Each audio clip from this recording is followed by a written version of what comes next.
Hello viewers, ఈరోజు మనం మాట్లాడుకోబోయే topic irregular periods. So irregular periods very కామన్గా చూస్తున్నాం మనం. సో వీటిని గనక నెగ్లెక్ట్ చేస్తే మనకి ఫ్యూచర్లో ఎలాంటి ప్రాబ్లమ్స్ వస్తాయి, సో ఇర్రెగ్యులర్ పీరియడ్స్ని మనం రెగ్యులర్ చేసుకోవడానికి ఎలాంటి మెడికేషన్ యూజ్ చేయాలి, ఇలాంటి విషయాల గురించి ఎక్స్ప్లెయిన్ చేయడానికి ఈరోజు మనతో పాటు హోమియోకేర్ ఇంటర్నేషనల్ నుంచి డాక్టర్ అర్చన గారు ఉన్నారు. అర్చన గారు నమస్తే అండి. సో ఈ రోజుల్లో చాలా మంది అమ్మాయిలు అంటే టీనేజ్ నుంచి కూడా చాలా సఫర్ అవుతున్నారు.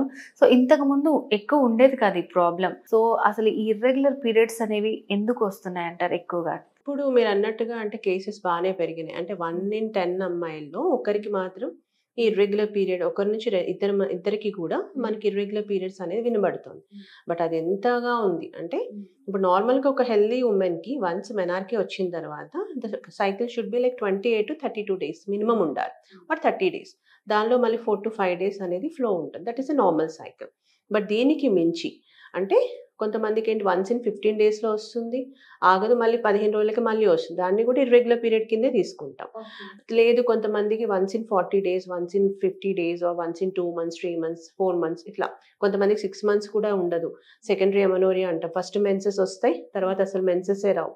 సో అలాంటి కండిషన్స్‌ని కూడా మనం ఇర్రెగ్యులర్ పీరియడ్ కింద తీసుకుంటాం. అయితే ఎందువల్ల బాగా పెరిగిపోయాయి ఈ మధ్య కాలంలో ఇర్రెగ్యులర్ పీరియడ్స్ అంటే one is sedentary habits definitely. అంటే అమ్మాయిలనే కాదు, ఎవరికి కూడా ఫిజికల్ యాక్టివిటీ అనేది చాలా వరకు తగ్గిపోయింది.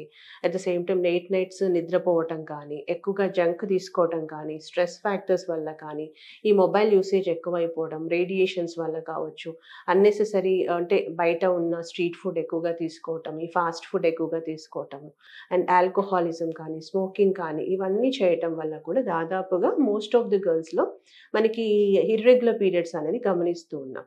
అందుకని మనకి ఒక డికేడ్ బ్యాక్ తీసుకుంటే ఇప్పుడు చాలా మంది 10లో ఒకరిద్దరు ఎఫెక్ట్ అవ్వడం అనేది జరుగుతుంది. సో ఎందువల్ల ఈ ఇర్రెగ్యులర్ పీరియడ్స్ వస్తున్నాయి అనేది ఒకటి స్ట్రెస్ ఫ్యాక్టర్, సెడెంటరీ హ్యాబిట్స్ ఇవన్నీ అయితే, ఆరోగ్య సమస్యల కింద తీసుకుంటే పీసీఓడి అంటే ఈ అండాశయాల లోపల నీటి బుడగలు అంటాం. పాలిసిస్టిక్ ఓవేరియన్ డిసీజ్ లేకపోతే పాలిసిస్టిక్ ఓవేరియన్ సిండ్రోమ్ అంటాం. సిండ్రోమ్ అంటే మళ్ళీ అది అదర్ ఫ్యాక్టర్. అంటే ఓన్లీ అండాశయాల లోపల నీటి బుడగలు ఫామ్ అవ్వడం అని కాకుండా అదర్ ఆర్గాన్స్ కూడా డ్యామేజ్ అవుతాయి. అంటే ఈ నెలసరి సమస్యలతో పాటుగా బీపీ రావడం, షుగర్ రావడం, యాంగ్జైటీ, డిప్రెషన్స్ ఇవన్నీ అదర్ సిస్టమ్స్ కూడా ఎఫెక్ట్ అవుతుంది. That is a syndrome.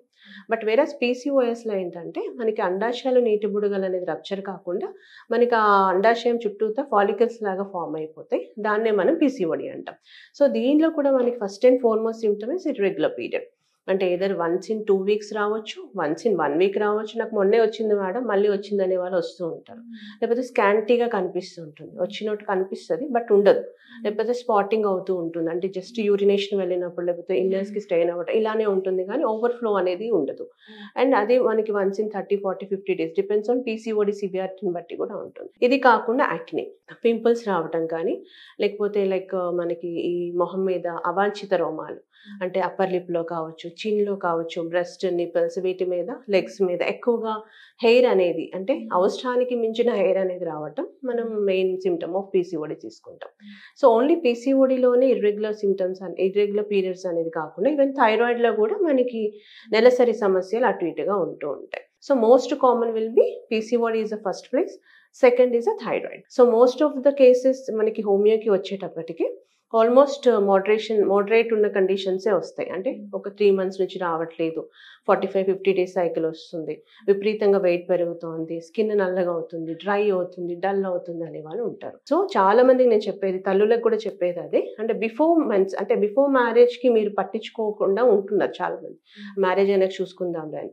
అలా కాకుండా మ్యారేజ్‌కి ముందే అంటే అది 15 ఇయర్స్‌లో కావచ్చు, 16 ఇయర్స్, 17 ఇయర్స్ ఎప్పుడొచ్చినా కూడా పీసీఓడి మీ ట్రీట్మెంట్ అనేది ప్రాపర్‌గా వెళ్ళండి. అంటే ఈ హార్మోనల్ పిల్స్ చేసేసుకొని ఏదో పీరియడ్ వస్తే చాలు కాకుండా మీరు రూట్ నుంచి ప్రాబ్లమ్ తీసుకునేటట్టుగా చూడండి. మనకి పీసీఓడి క్రానిక్‌గా ఉండడం వల్ల వచ్చే ఇన్సులిన్ రెసిస్టెన్స్ అంటే డయాబెటిక్ కూడా వచ్చే అవకాశాలు ఉంటుంది. Infertility chances will be higher. So అలాంటి కండిషన్స్‌ని కూడా మనం రీడ్ ఆఫ్ చేయొచ్చు. సో మరి డాక్టర్, ఈ irregular periods, PCOD and thyroid ఇట్లాంటి వాటన్నిటికీ కూడా హోమియోకేర్ ఇంటర్నేషనల్‌లో ఎలాంటి ట్రీట్మెంట్ అవైలబుల్‌గా ఉంది? ఇప్పుడు మా దగ్గరికి వచ్చిన కండిషన్స్‌లో ఇర్రెగ్యులర్ పీరియడ్స్ అసలు ఎందువల్ల వచ్చిందని చూసుకుంటాం. ఇప్పుడు ఈ 4, 5 కండిషన్స్ ఉన్నాయి కదా! ఆ కండిషన్స్‌లో ఏ కండిషన్ ఉంది, పేషెంట్ యొక్క పూర్తి హిస్టరీ తీసుకుంటాం. అంటే మెడికల్ హిస్టరీ. ఎప్పటినుంచి తనకి ఇర్రెగ్యులర్ ఉన్నాయి, ఎంత ఇర్రెగ్యులర్‌గా ఉంది, దానివల్ల అదర్ సింప్టమ్స్ ఏమైనా వచ్చాయా, అదర్ ఆర్గాన్ డ్యామేజ్ ఏమన్నా అంటే అదర్ ఆర్గాన్స్ కానీ, సిస్టమ్స్ కానీ ఏమైనా ఇంక్లూడ్ అయ్యి ఉన్నాయని చూసి దాన్ని బట్టి మెడిసిన్స్ వేస్తాం. బట్ వేసిన వెంటనే మనకి పీరియడ్స్ అనేది హోమియోలో రాదు. ఎందుకంటే కొన్ని మెడిసిన్స్ ఉన్నాయి. ఇప్పుడు పల్స్టెల్లా వేస్తాం, సెపియా వేస్తాం, నాట్రమ్ కార్బ్ వేస్తాం, అశోక వేస్తాం. వేయంగానే కూడా ఎంతో కొంత పార్షియల్ సిమిలిమం అయితేనే they'll get the periods. But ఇమీడియట్‌గా రాదు. ఇప్పుడు మనకి రెజిస్ట్రాన్ వేయంగానే వచ్చేస్తది పీరియడ్. 21 డేస్ హార్మోన్ పిల్ వేయంగానే వచ్చేస్తది. అంటే ఆపంగానే విత్డ్రావల్ బ్లీడింగ్ వస్తుంది. బట్ వేరాస్ హోమియోలో మనకి ఇలాంటి స్టెరాయిడ్స్ కానీ, హార్మోనల్ పిల్స్ ఉండదు. మేము ముందే పేషెంట్‌కి చెప్తాం. ఇంత టైం పట్టొచ్చమ్మా. మినిమం యావరేజ్‌గా 2-3 మంత్స్. నేను చెప్పింది చేస్తే ఫస్ట్ మంత్ నుంచి కూడా అంటే మనకి పీరియడ్స్ అనేది రెగ్యులర్ అయిన కేసెస్ కూడా ఉంటాయి. వన్స్ హోమియోతో రెగ్యులరైజేషన్ అయింది అంటే మళ్ళీ మనకి వెనక్కి తిరిగి చూసుకోవాల్సిన అవసరం ఉండదు. బట్ అన్లెస్ ఆర్ అంటిల్ కొన్ని మేనేజ్‌మెంటరీ ఫ్యాక్టర్స్ ఉంటాయి. ఫుడ్, డైట్, ఎక్సర్సైజ్ ఇవన్నీ చేసుకోవాలి. కొన్నిసార్లు ఎంత రెగ్యులర్‌గా వచ్చినా ఇప్పుడు 25-30 డేస్ సైకిల్ వచ్చింది. బట్ ఏదైనా stress factor, major stress factor వచ్చింది మధ్యలో in between of the treatment. అప్పుడు ఏమైనా డిలే అవ్వచ్చు. బట్ డిలే అయినా మేము దాని ప్రకారంగా మళ్ళీ మెడిసిన్స్ వేస్తాం. వాళ్ళకి చెప్తాం ఇలా చేయాలి, ఇలా చేయాలి. So they will get the next cycle will be on time.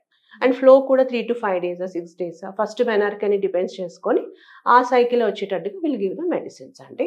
And homeopathy especially homeo కేర్‌లో మేము ఇచ్చేది డైట్ ఒకటి ఇస్తాం. At the same time counsellings if needed. ఇప్పుడు అందరు పీసీఓడీలో చాలా మంది లావు అయిపోతూ ఉంటారు. స్కిన్ నల్లగా అయిపోతూ ఉంటుంది. సో వాళ్ళు బయటికి వెళ్ళాలంటే ఇబ్బంది పడుతూ ఉంటారు. సో అలాంటి వాళ్ళకి ఇప్పుడు చాలా వరకు మగవాళ్ళకి వచ్చినట్టు ఇదంతా బియర్డ్ లాగా వస్తూ ఉంటుంది. హెవీగా వచ్చేస్తూ ఉంటుంది. సో అలాంటి వాళ్ళు వ్యాక్సిన్ చేస్తూ ఉంటారు. బట్ అయినా కనిపిస్తాయి కదా! సో అలాంటి వాళ్ళకి చెప్పడం జరుగుతుంది. సో సోషల్ డిస్ఫిగరేషన్ లేకుండా ఎలా మేనేజ్ చేయాలనేది కూడా చూసుకుంటాం. Medicines 80%. Diet will be 10% and counselling will be 10%. So టోటల్‌గా 100% క్యూర్ అవుతుంది. ఓకే డాక్టర్ గారు. పీసీఓడి, థైరాయిడ్ అండ్ అలాగే ఇర్రెగ్యులర్ పీరియడ్స్‌ని వాటికి హోమియో కేర్ ఇంటర్నేషనల్‌లో ఎలా ట్రీట్మెంట్ ఉందని చాలా బాగా ఎక్స్‌ప్లెయిన్ చేశారు. Thank you so much. So viewers, doctor గారు చెప్పిన విషయాలు విన్నారు కదా. సో మీకు కూడా ఇలాంటి సమస్యలు ఏవైనా ఉన్నా సరే స్క్రీన్ మీద కనిపిస్తున్న నంబర్‌కి కాల్ చేసి మరిన్ని వివరాలు తెలుసుకోవచ్చు. లేదంటే హోమియో కేర్ ఇంటర్నేషనల్ మనకి తెలుగు రాష్ట్రాల్లో చాలా బ్రాంచెస్ ఉన్నాయి. నేరుగా వెళ్ళి మీరు సంప్రదించొచ్చు. మరొక వీడియోలో మళ్ళీ కలుద్దాం. నమస్తే.